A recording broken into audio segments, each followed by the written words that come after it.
I grew up in Kenya as a member of the Indian minority group there, and I grew up under the dictatorship of President Daniel Arap Moi.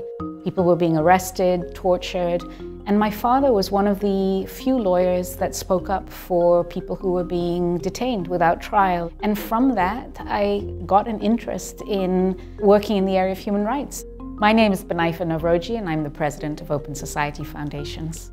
For 10 years of my career, I worked with Human Rights Watch as a human rights researcher and spent a lot of my time going to post-conflict places, interviewing victims of human rights abuses. I worked extensively after the genocide in Rwanda, documenting the crimes that had taken place against women.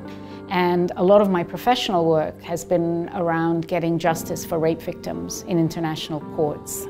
When I first started working at Open Society, I was the director of the East Africa office. One of the major pieces of work that we did was to support efforts around a mediation process that happened in Kenya after post-election violence. When I was the Asia director, had the opportunity to see Myanmar at the point in time when it had a political opening after many years of being under military rule and being a closed society. And my hope is that these efforts will not be wasted, and those people with whom we have worked with will again be able to work inside their country safely and to promote human rights. Open Society Foundations is a human rights organization that works around rights, justice, equity. My experience, both as a Kenyan, as a woman, first woman to head Open Society Foundations, all of these have been part of my lived experience that have informed how I see the issues of privilege and justice and access to opportunities.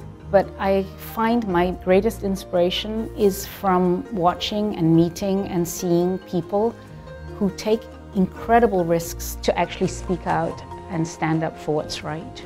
You have a huge responsibility that you hold in your hands to tell their stories, to tell them accurately, and to also seek redress on their behalf and amplify their voices.